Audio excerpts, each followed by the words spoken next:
Either get a job or get out. I'm sick of supporting a woman like you. My husband's words cut deep, igniting something inside me that snapped.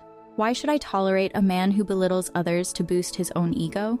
I realized then I deserved better.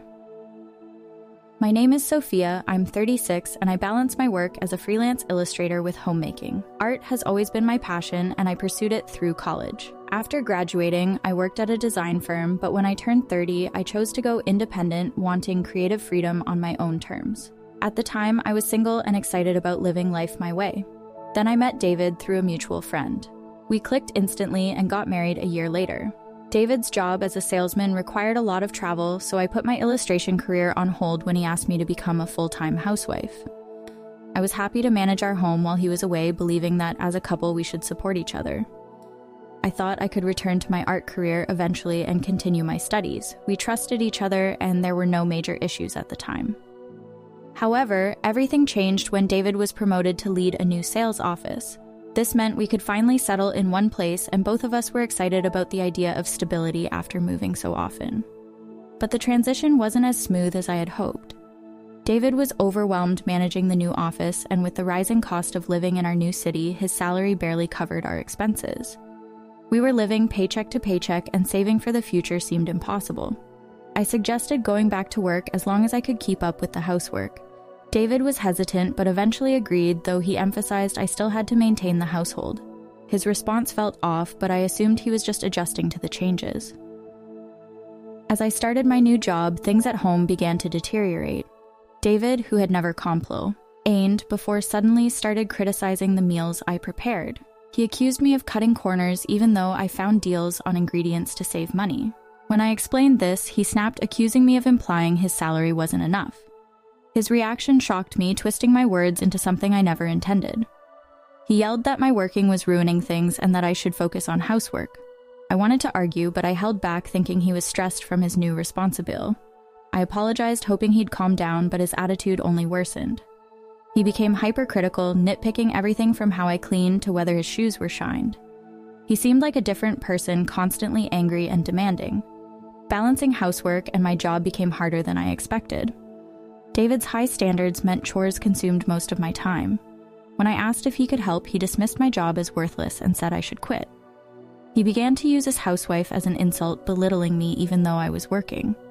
His constant criticism and refusal to help left me feeling overwhelmed, and my distrust in him grew. Even with my job, I was still treated like I was only responsible for the house. It didn't make sense to me. My earnings were low because his demands kept interrupting my work. Frustrated, I decided to focus more on my career and scale back on the chores. One day, while cleaning, I found David's old PCE stubs on his desk. Out of curiosity, I looked at the pay stubs and was shocked to see that his salary was about half of what he had told me. I wondered where the extra money had been coming from. He had supposedly received a promotion, so why was his salary lower? I couldn't find any old pay stubs from before the promotion, and something felt terribly wrong. Then my husband's uncle called. He mentioned that he had lent David a significant amount of money and was wondering when he would be paid back. It dawned me that my husband had been covering the salary gap with loans from his uncle. I was devastated. I apologized to his uncle and promised to repay him even though I felt awful. The uncle was kind, saying we could repay him when we were able. That night, I didn't mention the debts or the pay stubs to my husband, but my frustration with him grew. He continued to belittle me, criticizing my cooking and cleaning, and interfered with my work. When I tried to stand up for myself, he slammed his fist on the table, insulting me and accusing me of wasting money. He questioned who was providing for us, insinuating that I wasn't pulling my weight. I had had enough. I told him I was doing my part, and his words were contradictory. I wasn't willing to endure his insults any longer. He said I should start earning money if I wanted to complain, and I thought to myself that he should do the same. I stayed silent as he continued to berate me, calling me a burden and telling me I should leave if I wasn't going to work. His triumphant look as he said those things sent a shiver down my spine. He probably expected me to apologize, but I was ready to walk away. I grabbed my packed bags and started heading for the door. "You can't do anything on your own anyway," he sneered. I gave him a cold look and said, "I'm leaving this behind."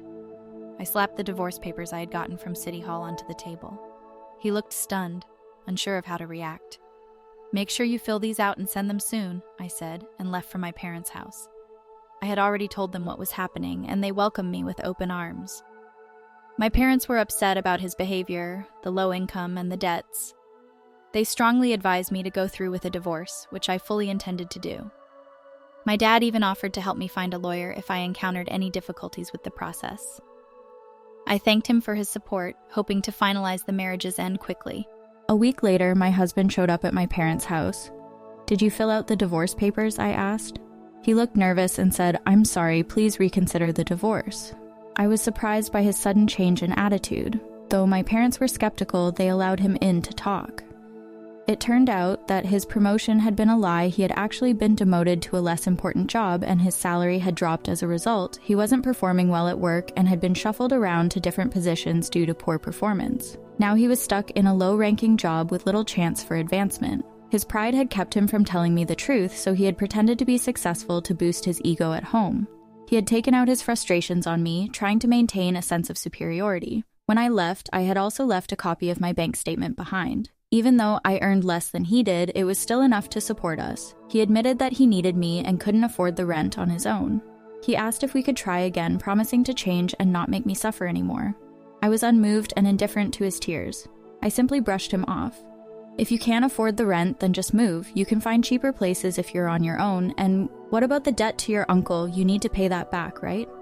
When I said this, his eyes widened. He was still trying to hide the debt and start fresh. It's hard to reason with some people. I understood that he had been borrowing money to get by, but if we were talking about starting over, he should have been honest about everything. My dad added, "You've been so dishonest, I can't imagine letting you have custody of our daughter. Now what were you planning to do about the debt without telling her?" My husband didn't respond to my dad's comment. I kept pressing the issue, saying, "If you won't agree to the divorce, I'll hire a lawyer. Your abusive behavior is grounds for divorce, and I have evidence." He seemed to give up and took the divorce papers out of his bag. "I've really messed up beyond repair. It's too late now, we're strangers," he said. I took the papers and we split the small amount of savings we had. We moved out of our apartment and I later heard that he quit his job. Apparently, news of our divorce had worsened his already difficult work situation. He said he was paying his uncle back slowly and working part-time. After the divorce, he reached out several times asking to reconcile, saying he realized I had been the only one on his side. His constant pleas made me uncomfortable, so I changed my phone number. If he had set aside his pride and been honest from the beginning, maybe things could have been different. But I couldn't forgive his abusive behavior, and the love had faded long ago. I walked away and focused on my career as an illustrator. I'm busy, but every day feels fulfilling. I looked out the window from my computer, thinking about how that moment of courage had changed my life.